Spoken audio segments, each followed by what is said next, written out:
श्री शिवाय नमस्तुभ्यम। दोस्तों, आप सभी लोग जानते हैं कि 16 जून को है गंगा दशहरा। और दोस्तों, ये गंगा दशहरा बहुत ही ज़्यादा खास होता है। इसका बहुत ही बड़ा और विशेष महत्व होता है।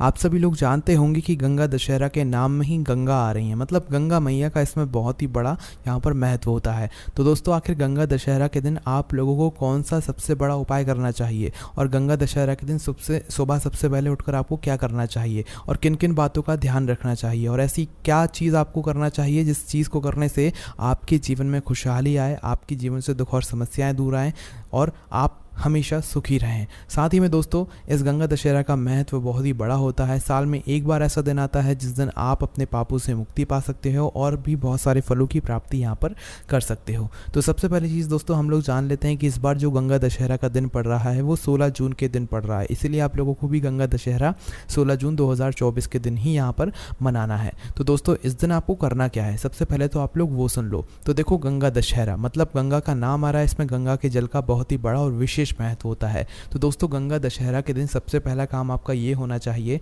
कि आप प्रातःकाल सुबह सुबह उठ जाएं। प्रातःकाल सुबह सुबह उठने के बाद आपको क्या करना होता है, स्नान करना होता है। दोस्तों, अगर मतलब आपसे हो सके आप गंगा मैया के आसपास कहीं पर हों, तो अगर आपको गंगा स्नान करने का मौका मिले, वो भी गंगा दशहरा के दिन, तो भाई इस मौके को अपने हाथ से बिल्कुल भी मत जाने देना। गंगा दशहरा के दिन गंगा स्नान करने का बहुत ही बड़ा हमें फल मिलता है। गंगा मैया हमें बहुत सारे पापों से हमें मुक्ति दिला देती हैं। इसलिए दोस्तों, अगर हो सके तो भाई आप लोग इस दिन गंगा मैया का स्नान ज़रूर करें। गंगा नदी में डुबकियां ज़रूर लगाएं। सूर्य को अर्घ भी इस दिन ज़रूर दें गंगा नदी में स्नान करते हुए ही, ठीक है। पर दोस्तों, यहाँ पर अभी एक बहुत बड़ी समस्या आती है कि भाई सभी लोग तो गंगा में स्नान करने नहीं जा सकते, सभी लोग तो अपने घर पर रहेंगे। तो भाई वो लोग क्या करें? तो देखो, जो लोग गंगा नदी के आसपास हैं, भाई वो लोग तो गंगा स्नान ज़रूर करें, उन्हें बहुत ही बड़े सौभाग्य की प्राप्ति होगी। पर जो लोग गंगा मैया के आसपास नहीं हैं, जो लोग अपने घर पर ही हैं और चाहते हैं कि इस गंगा दशहरा के दिन वो गंगा मैया में स्नान करने का पूरा फल ले लें, पूरा मतलब वो जो है आशीर्वाद ले लें, तो भाई उस जगह पर उन्हें क्या करना है वो आप ध्यान से सुनिए। तो देखिए, जो लोग भी घर पर हैं, भाई उन लोगों को क्या करना है कि भाई अपने ही घर पर जब वो सुबह सुबह स्नान करें। देखो, इस दिन स्नान करने का भी एक समय होता है, ब्रह्म मुहूर्त में होता है, सुबह सुबह होता है।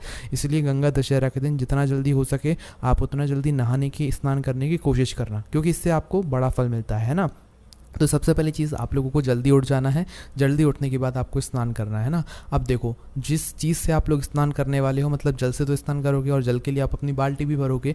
तो भाई जिस जल की बाल्टी, मतलब जिस बाल्टी के अंदर आप लोगों ने जल भरा हुआ होगा, वो तो सादा जल होगा। पर दोस्तों, आपके घर में गंगा जल भी उपस्थित ज़रूर होगा। होगा कि नहीं होगा? सभी लोगों के घर में गंगा जल तो होता ही होता है। तो मात्र हमें गंगा जल की 1 या 2 बूंद चाहिए। अगर आपके पास ज़्यादा मात्रा में गंगा जल है तो आप ज़्यादा मात्रा में भी ले सकते हो, उसमें कोई भी दिक्कत वाली बात नहीं है। पर 1-2 बूंद गंगा जल की तो हमें यहाँ पर आवश्यकता पड़ेगी ही पड़ेगी। तो आप लोगों को क्या करना है कि मतलब आप लोगों को अपने घर से गंगा जल निकाल लेना है, जिस भी चीज़ में आपने गंगा जल रखा हुआ है, और जिस बाल्टी से आप लोग नहाने वाले हैं, जिस जल से आप लोग नहाने वाले हैं, उस जल के अंदर आप मात्र 2-3 बूंद गंगा जल की डाल देना। क्या डाल देना? 2-3 बूंद गंगा जल की डाल देना, है ना। ज़्यादा हो तो भाई ज़्यादा भी डाल देना, पर कम से कम 2-3 बूंद गंगा जल की आप लोग उसमें डाल देना।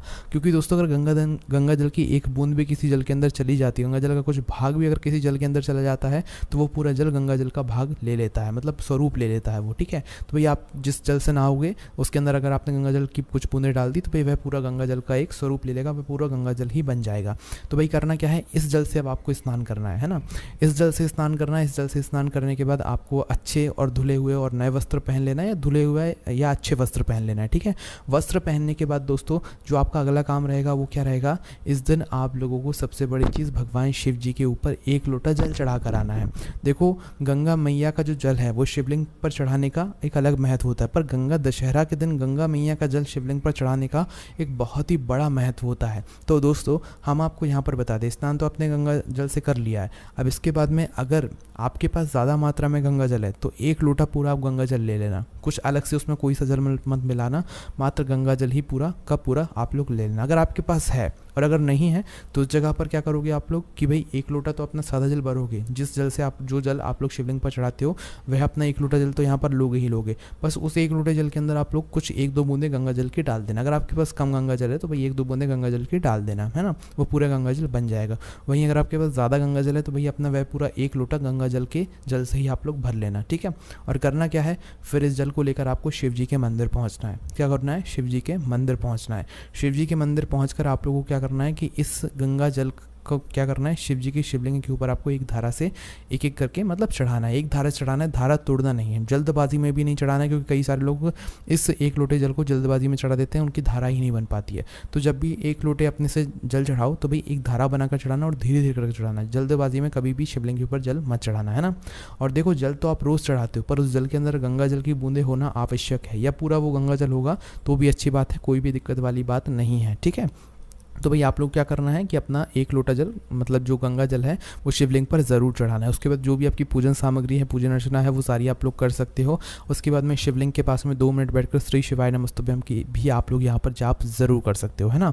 उसके बाद में दोस्तों अगर इस गंगा दशहरा के दिन आप लोग कोई भी दान पुण्य कर रहे हो, ठीक है, सबसे पहली चीज़ तो आपने शिवलिंग पर जल चढ़ाया, ये आपने बहुत बड़ा एक उपाय कर लिया है, बहुत बड़ा काम कर लिया है, क्योंकि इस जल को, इस गंगा जल को शिवलिंग पर चढ़ाने से आपके कई तरह के पाप नष्ट हो जाते हैं।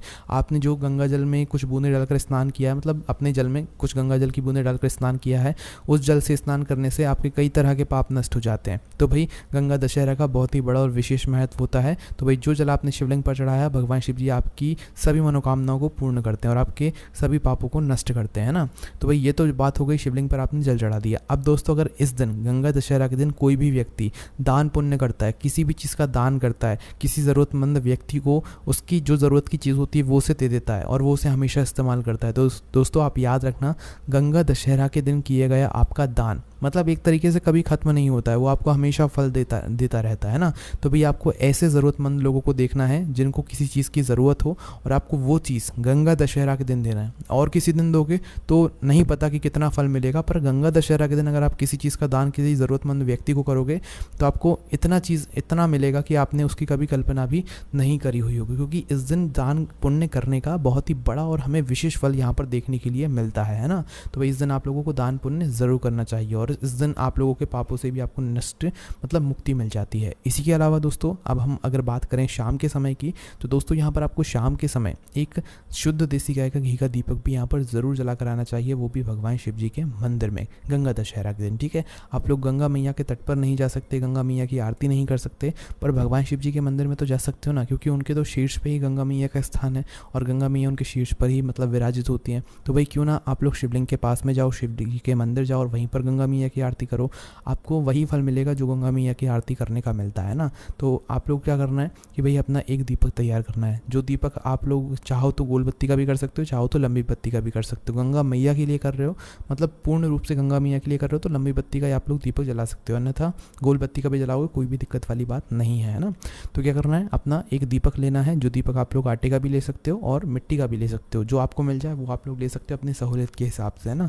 तो उस दीपक को लेकर उसके अंदर बत्ती रखकर, गोल या लंबी बत्ती रखकर, उसके अंदर जो चीज़ आप लोग डालोगे वो डालोगे शुद्ध देसी गाय का घी। क्या डालोगे? शुद्ध देसी गाय का घी। शुद्ध देसी गाय का घी डालने के बाद दोस्तों आपको अपना यह दीपक तैयार कर लेना है ना। इस दीपक को आपको घर से जलाकर नहीं लेकर जाना है। अगर आप चाहो तो सुबह के समय जो आप जल चढ़ाने के लिए जा रहे हो शिव जी के मंदिर में, उस समय भी आप अपने इस दीपक को तैयार करके लेकर जा सकते हो, और शाम के समय प्रदोष काल में भी लेकर जा सकते हो। तो देखो सुबह तो हमने आपको बताया जितना जल्दी हो सके आपको स्नान करना है, और जितना जल्दी हो सके आपको शिव जी के मंदिर जाकर इस जल को शिवलिंग पर चढ़ाना है ना। उसी समय आप लोग दीपक भी यहाँ पर जला सकते हो। वहीं अगर शाम के समय की बात करें तो भाई शाम के 6 बजे के बाद से रात 8 बजे के बीच में कभी भी आप लोग शिव जी के मंदिर जाकर अपने इस दीपक को शिव जी के मंदिर में बैठकर जला सकते हो, है ना, गंगा दशहरा के उपलक्ष्य में। और गंगा मैया की वहाँ पर आप लोग आरती भी कर सकते हो, ऐसा समझ सकते हो कि हाँ गंगा मैया आपके सामने हैं, और उनसे भी आप लोग अपने लिए निवेदन कर सकते हो, अपने लिए प्रार्थना कर सकते हो, और जो भी आपके मन में है वो बातें आप भगवान शिव जी के साथ साथ में गंगा मैया से भी बोल सकते हो, ठीक है। और अगर हो सके तो देखो अगर आपने सुबह जल नहीं चढ़ाया है या ना दीपक लगाया है तो भाई शाम के समय आपके पास एक अच्छा मौका रहेगा।